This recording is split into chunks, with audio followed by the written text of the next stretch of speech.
Hi everybody, I'm Spike Brave, and today I'd like to give you a look at the Commando COM-1D BattleMech in Mechwarrior Online. Let's start this video with talking about this BattleMech's hitboxes. One of the more important hitboxes on any BattleMech is its head. If its head is destroyed, the Mechwarrior's killed, the mech's out of the match. So let's take a look at our Commando. I have him pulled up here. He's in the corner here. And if we look at his left side, our right, we'll see these panes of glass here. There's a small one here, a long one here, and then another small one here. The long one here is your head. So keep that in mind. That's where this BattleMech's head is located. The rest of the structure that definitely looks like a head is considered part of the center torso, and the center torso extends down from the sides like this. So this whole area here is the center torso of this BattleMech. On either side, here and here, we have our side torsos. And then, of course, here and here are its legs. He is quite a compact BattleMech, and he does have smallish hitboxes, so he's hard to hit in general. But the really nice thing about this BattleMech are these arm hitboxes. If we look at his arms, they're nice and chunky and meaty. And if we turn this BattleMech to the side, we can see how well those arms cover this BattleMech from the side. So if you're taking fire, twist your torso into that fire. It's better to lose an arm than to lose half your BattleMech. I do recommend using XL engines in the Commando because it is so light, so most players do that. So keep that in mind. If you're running this BattleMech with an XL engine and you're taking fire, turn those arms towards it. It's better to lose those arms than to lose your engine to a side torso destruction.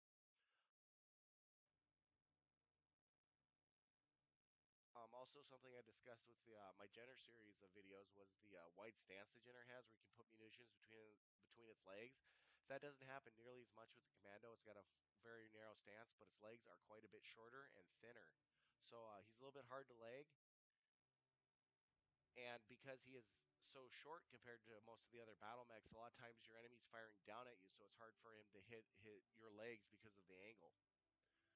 So keep that in mind. They are a little bit hard to leg. And let's go on to look at this BattleMech's quirk. So if we come over to the Mech Lab here and mouse over his tab, it'll open up a pullout for us that will show us an overview of the BattleMech. So this BattleMech has 2 energy hardpoints, 2 missile hardpoints, and 1 AMS hardpoint. I've chosen to equip him with 2 medium pulse lasers and an SRM-4. And the reason for that is his quirks. So let's go look at the quirk summary, and that's right here. Oh, I don't think it's going to play nice with me. Nope. The quirks are located there on the left hand bottom side of the pullout there, and we can see that this mech has quirks to its turn rate at all speeds, its reverse speed. It has additional structure in both arms and both legs, so it makes it harder to shoot those off completely. We have an energy range bonus of 20%, an energy cooldown bonus of 10%, a missile cooldown bonus of 12.5%, and then a medium pulse laser range bonus of 20%, and a medium pulse laser cooldown of 10%. Now, something that's very important to keep in mind with these quirks is that they stack. So I have that plus 20% to energy range, and I also have a plus 20% to medium pulse laser range. So that stacks for a total of 40%. So keep an eye on that when you're setting up your battle mechs. Those quirks do stack. And let's look at how I've loaded out my particular commando. So I'm going to come out here and click mech details, and I'll show you how I built my commando. Now, before I go any further, I do want to say this is just a guide to help you out if you're a new player or haven't played the Commando very much and you're struggling with it. This is how I've chose to load mine out. Definitely not the end-all, be-all, the only way to play this battle mech or anything like that. I'm just trying to give you an overview of how I play mine and maybe give you some ideas. Please feel free to play with the loadout or the build however you see fit. It's very important that it fits your playstyle. It could be the best built battle mech ever, but if it doesn't fit your playstyle, then you're going to kind of be in trouble as far as not being able to play the battle mech. So again, this is just an idea if you're struggling a bit. So first of all, if you see my other videos, I tend to say put full armor on your light mechs. I haven't done that here, and the reason is I made a mistake. When I decided to start my YouTube channel and make videos for the community, I went back and bought some of the battle mechs that I had sold, and the Commando was one of them. When I set this guy up, I didn't notice that I didn't put full armor on his legs. For a little bit of information for you, what I do is I load out these battle mechs and I play 100 matches in them. If I come out with a positive win-loss ratio and a positive kill-death ratio, I assume it's an okay loadout to share with everybody and it's not terrible and I won't be putting you in a bad situation with a bad loadout. So I played 100 matches with this BattleMech, ended up with a positive win-loss and a positive KDR, and I only have half the available armor on my legs. I was going to change that, but decided not to because I did play those 100 matches and did fairly well in this BattleMech. So um, that's something to keep in mind, as I was discussing earlier with those legs being so small and most mechs being so much taller. It's hard to leg. Yeah, I don't get legged a lot in this mech. Usually, what happens is I get cored out. I either lose a side torso or my center torso. So I don't have a lot of problems getting legged in this mech. So keep that in mind as you're loading out your battle mech. I do recommend full armor, but in this case, I made an error and didn't get that on here. So let's take a look at the other things I do have on him. I have ferrofibrous armor and endo steel structure for more less weight, more weight to use for weapons and equipment. Of course, the two medium pulse lasers in his right arm where those energy hardpoints are. And then I put the double heat sink that this mech requires. The 240XL requires one external heat sink.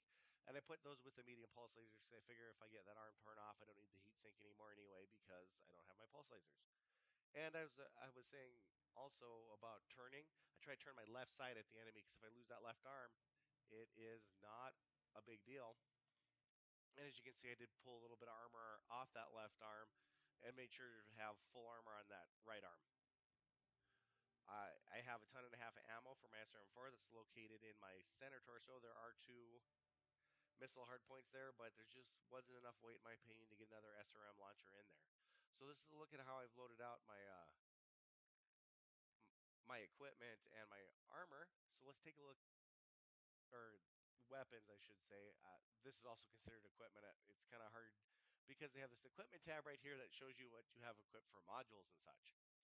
So for modules, I have a radar deprivation that hides you from or it doesn't hide you. What it does is if an enemy can no longer see you and does not have valid line of sight, you immediately disappear from his radar.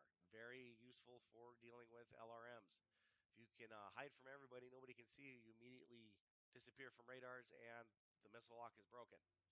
For consumables, I have an improved artillery strike and an improved UAV. Very important in lights, in my opinion, to get out there and scout and spot for your team. So the UAV helps me with that. And then if I see them hiding somewhere and it's hard for the rest of my team to get in there, I can run by real quick, drop my artillery strike. Hopefully they'll move and get out of my artillery strike and let my team shoot at them. Or if they decide to stay, they get hit by the artillery strike. So either way, it works out really well there. For weapon modules, I have medium pulse laser range and medium pulse laser cooldown. Now this also stacks with those quirks, so these pulse lasers fire fast and they fire far, so it makes this mech very effective in using those pulse lasers. And finally, for my extra slot, because I have this mech completely mastered, I chose the capture accelerator. This is a very, very fast mech, so I think it's very important that I have that capture accelerator so that when I'm playing Conquest, I get out there and capture points for my team. Very important when you're in a fast light that you're doing that for your team. I know that everybody likes to do that. My advice on that is if you don't like to do that, just don't play that mode because you might frustrate some people. But I'm always a big advocate of people playing how they want. So just keep that in mind that if you're playing Conquest, you may be expected to cap in this mech because it is so fast. If that's not something you want to do, you don't want to do the capture, you may want to think about not playing that mode or just be aware that people may say something to you about, hey, you should be capping. Well, this has been a look at how I've loaded out this mech. What I'll do is include a match I played in this mech and show you how it performed for me and how I play it. And again, just a guide. Please feel free to experiment however you like to set up your battle mechs. I I will start that match in just a moment, and we'll see about the performance of this battle mech.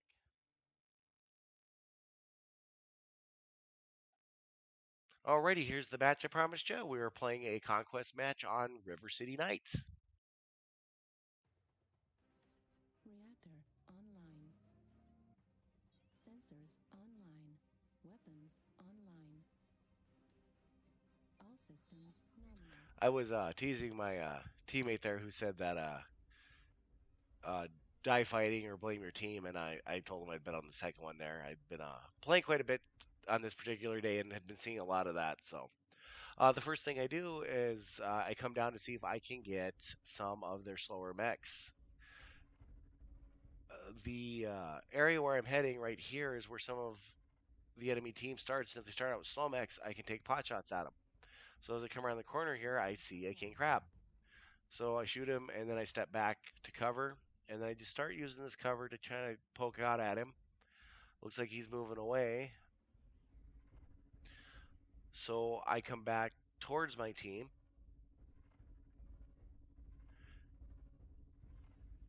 And then now that I'm in these buildings, I'm going to use those for cover and see what I can see for enemy positions. I'm going slow around these corners because I don't want to stumble out and be in front of an Atlas or something else large. Now, there are some interesting things that happen during this match. Usually, what happens is one team lines up in D2 and the other team lines up in D3 and they fight over the Citadel. That's what I'm expecting to happen in this match. I see some mechs over there. And right now, I'm just running around in the buildings for cover and keep moving. It's very important when you're in these lights to keep moving. I don't want to give anybody the opportunity to shoot at me, so I decided to wait by this large building. And then I'm going to stick my head out again and see if I can't see anything. Did see that one mech, but he had longer range weapons than me, so I decided to peel off. Now, I do notice some snipers up there on the platform, so I try to take a couple shots at them, but this building's getting in my way because that's where my lasers are mounted. And I don't want to step out too far because I'm looking at a Stormcrow and I know he's got better guns than me. So I'm trying to find a better spot. Now, at this point, I'm making an assumption that's incorrect. I think the whole team, enemy team, is in D3. They're not. They're coming up behind us. I see that on my map right now that we got some X in B3. I think there's a couple lights that have gotten in there because you'll see that occasionally where a couple lights come and harass you. So what I do is I start sniping at that mech there. No one says anything, so I'm completely unaware that what's really going on here is a large portion of the enemy team is coming up behind us, and no one says anything. So keep that in mind when you're playing. There's voice over IP and a chat bar. Say something or throw coordinates out there. If they would have typed in B3, uh, we would have went and looked. So I see these snipers, and I want to engage them. So I think that there's a bunch of enemies up there. So trying to get him to back up, and I put an artillery strike on him to I think I'm going to hit a bunch of mechs. The only thing I hit is those two guys, which isn't bad. Does get him to back off. You can see my reticules flashing red there. That means my artillery strike is hitting him. So it wasn't a waste of an artillery strike. I just thought I was getting more use out of it because I thought there'd be several mechs up there, and two is not several. So I come up here to see if we do have a light because I see that they're kind of hanging out back there, and I don't see anything. So I'm figuring, yep, it's just one light. I don't want to mess with that. So what I decided to do is I see some guys pushing, so I'm going to go help them. I figure that I'm a light mech and people like to chase a light mech. So if I get out there and make myself visible, they might start chasing me around and open themselves up to some friendly fire. So I come around the building here, and what I want to do is to see if I can find them. So I'm going to come up, and what I wanted to do was get into the space between the two buildings up there where that Jaeger mech came out of. And pop up my UAV, but I wasn't able to get there because I did not want to challenge that Jaeger mech head on. So I come up here and I'm looking for those snipers. Here they are, and I have a friendly with me. So what I'm going to do is I'm going to run by this opening and shoot at them and do passes. Unfortunately, they moved and or been killed by teammates. So what I decided to do is come in a little deeper and pop my UAV so I can get a look. And what I'm expecting to see is the whole enemy team. Now, as you can see, my UAV only revealed two mechs. That Hellbringer that I'm running from because I don't want to get into a fight with the Hellbringer. And that's when I realize, oh, we've made a mistake. We have let them get behind us. I look up at the match score and see that we've got one kill. They have four. So what I decided to do is I see these assaults pushing, so I'm going to come with them and try to mess up as many enemies as we can. I don't. At this point, I think we're in trouble, and we're going to have trouble winning this match. So I just want to get in there and do as much damage as I can before the match is over. At this point, I'm thinking we're going to lose because they're behind us. They're coming up behind us, and they'll push into us, and they'll get us from behind. So I just come in here and I start being very aggressive and attacking any battle mechs I can find. So here's this Atlas, and I don't want to come straight at him, so I'm trying to move around and use these buildings for cover. Something I can't stress enough in these videos is when you're a light mech pilot, don't start circling around a bigger mech. It makes you an easy target. So as you can see, what I'm doing is I'm moving in between cover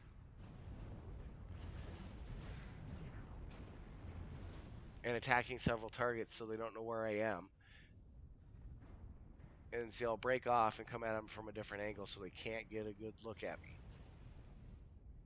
Now, when I say don't circle, but as you can see, I'm trying to get behind him.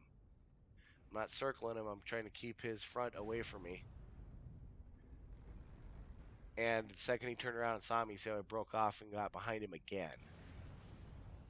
So I'm going to keep using these buildings for cover and just keep making passes against that king crab.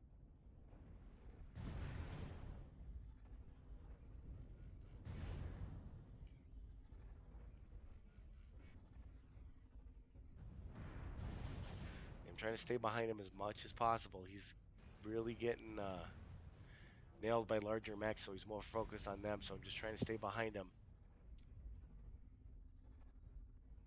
And we took him out. It looks like I got awarded to kill that, and on that particular mech, and I'm not sure why it awarded me a solo kill. There was 3 or 4 of us pounding on him. So now this is what I was talking about. They were behind us. Now they're coming up on us. So I'm just trying to engage, stay in these buildings as much as possible. Trying to stay on this light so I can keep him off my heavies. And he's gotten stuck in that circle mode. So they've got him pinned up against the wall, and I decided to go against somebody else here, find another Atlas. You see that side torso is open, so I want to peel that off because I'll remove some of his guns. And there goes his side torso, and he's lost all his SRMs there. He's a brawler. AC-20 is still a significant gun, but without those SRMs, he doesn't have a 1-2 punch. He's got a real big haymaker. So as you can see here, I'm just trying to stay on the outskirts of the fight, come in real close, and then run away again. He's leg, so I figure I can get behind him pretty good. And then we'll go finish off this Atlas.